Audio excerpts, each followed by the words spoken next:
Hola, muy buenos días, queridos hermanos y queridos amigos. En esta oportunidad vamos a estudiar el capítulo número 6 del libro de Levítico. Agradecemos y alabamos a Dios por esta hermosa oportunidad. El versículo número 1 hasta el versículo número 7 del capítulo 6 de Levítico es una continuación del capítulo número 5 que el día de ayer hemos estudiado. Aquí presenta razones por las cuales una persona llega a ser pecador. Causas, motivos. El anterior día, ayer hemos estudiado, ¿no?, que Dios se concentra en el capítulo 5 en las causas por las cuales uno es pecador. Hay varios motivos, hay varias situaciones que el ser humano comete, se equivoca, hace cosas que no debe hacer, como consecuencia es culpable, es pecador. Voy a leer el versículo número 1 del capítulo 6 y el versículo 2. Habló Jehová a Moisés y le dijo: si alguien peca y comete fraude contra Jehová, por haber negado a su prójimo, lo encomendado o dejado en su mano, o bien por haber robado o despojado a su prójimo, versículo 3, o por haber hallado lo perdido y negarlo después, o por jurar en falso, en alguna de aquellas cosas en que suele pecar el hombre. Cuidado, nosotros debemos ser personas íntegras. No debemos nosotros negar situaciones que son reales, pero la ocultamos, engañamos, cometemos fraudes, cosas corruptas que son pecado delante de Dios. ¿Y en relación a quién? A las personas, al prójimo. Por eso Dios aquí dice: ¿qué haces contra tu prójimo? Lo malo que tú haces, lo corrupto, lo engañoso que tú realizas es pecado.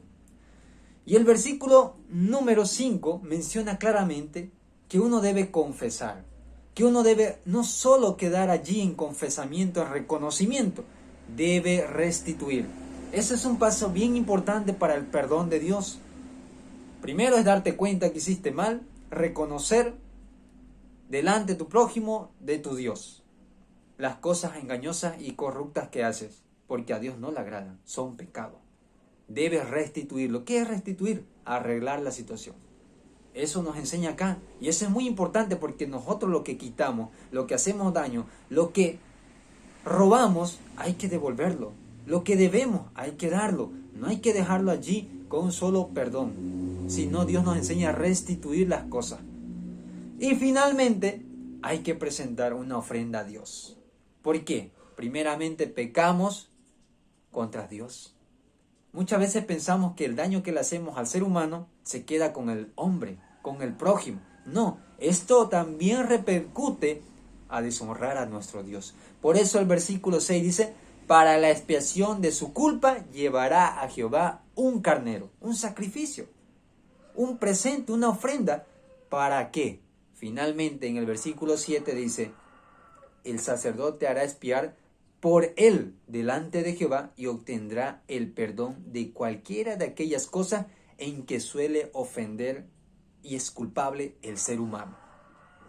Desde el capítulo 5 hemos visto causas por las cuales el ser humano necesita arreglar las cosas con Dios, necesita llevar un presente, necesita reconocer, necesita restituir lo que ha dañado para obtener el perdón de Dios.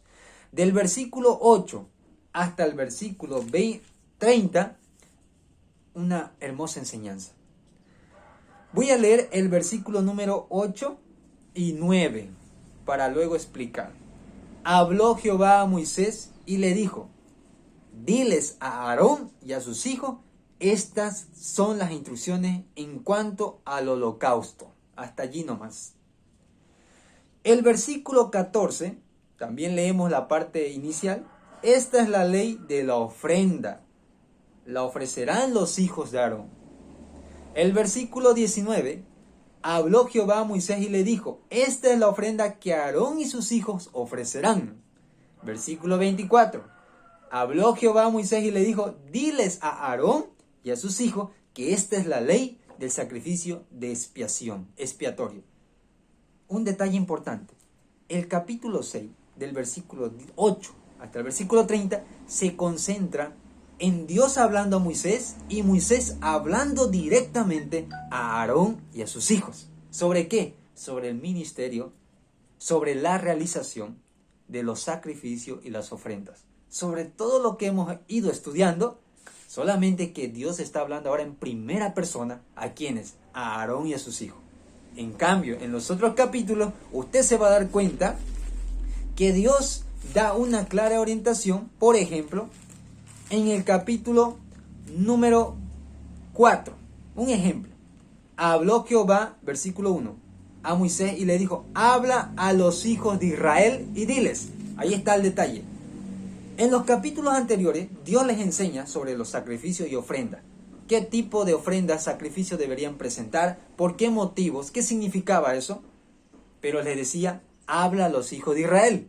No les hablaba específicamente a Aarón y a sus hijos. Pero aquí en el 6, Dios pone su atención en ¿quiénes? En Aarón y sus hijos, que eran los encargados de este ministerio. ¿Por qué razón? Porque en este capítulo Dios enfatiza de manera resumida específicamente la tarea y la función que deberían desempeñar Aarón y sus hijos en relación a ¿qué? A los sacrificios y las ofrendas. Hoy vamos a dar un resumen de lo que significa, ya que Dios toca nuevamente este tema de manera resumida, pero hoy daremos también de manera resumida todo lo que fuimos estudiando, qué significó cada sacrificio, cada tipo de ofrenda. Vamos a comenzar con los holocaustos. El sacrificio de holocausto, ¿qué significaba? La enseñanza de este sacrificio de holocausto era realizada de continuo, día y tarde. El sacrificio continuo de holocausto, donde todo el sacrificio o la ofrenda, el animal, era quemado y era olor grato a Jehová, aceptado a Jehová. ¿Qué significaba esto? Esto significaba la protección continua de Dios hacia su pueblo Israel. Un claro ejemplo de esto, Job, capítulo 1, nos muestra la situación en la cual Job dice, presentaré holocausto por mis hijos, porque quizás ellos han pecado. Qué interesante. Hay una protección anticipada antes de que el pecador reconozca o se dé cuenta que ha fallado a Dios. Eso representa de que Jesús intercede por buenos y malos, por su misericordia. Por eso su palabra dice, hace descender la lluvia para buenos y malos. Jesús anticipadamente ya está ahí, delante del Padre. Qué maravilloso es saber que a pesar de que nosotros muchas veces descuidamos de darnos cuenta por los errores que cometemos, Jesús está allí. Jesús está intercediendo. Pero en el momento que nos damos cuenta, necesitamos personalmente ir y ofrecer un sacrificio. Eso representaba los holocaustos, el cuidado continuo por la nación de Israel, por los pecados que habían cometido cada persona individual, pero que quizás todavía no lo había ofrecido particularmente un presente en el santuario por sus pecados. El otro es una ofrenda, la ley de la ofrenda de la oblación o la ofrenda de cereales. ¿Qué significaba esto? Este presente ya no tenía relación con pecado, sino tenía relación con gratitud. Tenía relación con una sumisión a un Dios soberano, agradecimiento a un Dios todopoderoso, reconocimiento y superioridad de nuestro Creador hacia nosotros seres mortales. Un agradecimiento total. Por eso llevaban flor de harina, que es el producto del trigo molido, harina fina. Y eso era hecho pan, torta, cocida al horno en sartén. Eso se presentaba. Y eso significaba, era un reconocimiento a nuestro Dios. La tercera es lo que dice el versículo 24. El sacrificio de expiación. Esto tiene relación directa con el pecado, lo que hemos estado viendo en el capítulo 5. Nosotros somos pecadores.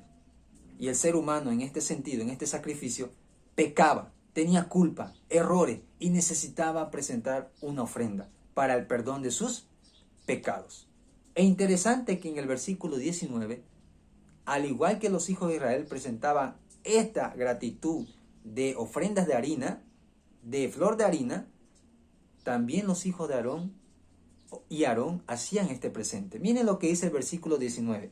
Habló Jehová a Moisés y le dijo: esta es la ofrenda que Aarón y sus hijos ofrecerán a Jehová el día que sean ungidos en su ministerio. Ellos también diariamente presentaban una ofrenda a Dios. ¿Qué era esa ofrenda? La 10ª parte de un efa de flor de harina, la mitad por la mañana y la mitad por la tarde, como ofrenda perpetua. Un agradecimiento total, una consagración total, porque Dios es el encargado y el que está al control de todo. Nuestra vida debe vivir en sumisión a Dios. Qué interesante estos detalles, querido amigo.